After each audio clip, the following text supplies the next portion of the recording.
ये रिश्ता क्या कहलाता है कि एक्टर करण मेहरा और उनकी पत्नी निशा रावल के बीच चल रहा आरोप प्रत्यारोपों का सिलसिला खत्म होने का नाम नहीं ले रहा है। एक इंटरव्यू में करण ने उनकी पत्नी निशा के लगाए हुए आरोपों से इनकार करते हुए कहा कि 31 मई में उन दोनों के बीच हुए झगड़े के दौरान निशा के राखी भाई ने उन पर हाथ उठाया। उन्होंने ये भी कहा है कि उस वक्त वो अकेले थे और निशा, उनकी मां और उनके राखी भाई घर में मौजूद थे। करण ने कहा, कोरोना से रिकवर होने के बाद अभी भी वो खुद को कमजोर महसूस कर रहे हैं। 31 मई के दिन निशा और उनके भाई उनसे बात करने के लिए आए थे। हम पैसों को लेकर बातचीत कर रहे थे जो निशा मांग रही थी। वो मैं इस सिचुएशन में नहीं दे सकता था, क्योंकि अगर उन्हें सब कुछ दे देता तो फिर मैं क्या करता। और आज की तारीख में इस महामारी के समय में हर कोई एडजस्ट कर रहा है। करण ने आगे कहा, उनके समझाने के बावजूद निशा अपनी जिद पर कायम थी।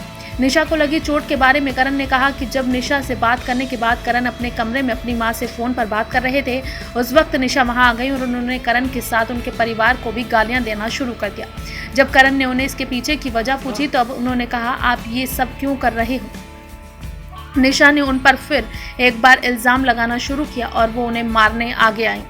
करण ने कहा कि जब निशा गुस्से से उनकी तरफ आई तब उन्होंने उन पर थूका। जब फिर एक बार निशा उन पर थूकने गई तब उन्होंने कहा कि आप ये सब मत कीजिए, यहाँ से चले जाइए। तब वो उनके पीछे बाथरूम आए। तब उन्होंने करण से कहा कि मैं अब तुम्हें दिखाती हूँ। ये कहते हुए निशा ने बाथरूम की दीवार पर अपना सर मारा और वो चिल्लाते हुए बाहर गई कि करण ने मुझे सिर पर मारा। निशा की बात सुनकर उनके राखी भाई ने करण को 2 बार मारा।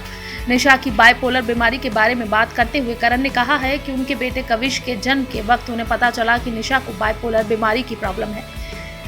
करसी चावला के पास उनकी ट्रीटमेंट चल रही थी। उनकी दवाइयाँ, पेपर सब हैं। जब भी उन्हें गुस्सा आता है वो वायलेंट हो जाती हैं। ये मैंने ही नहीं, हमारे कई दोस्तों ने भी देखा है।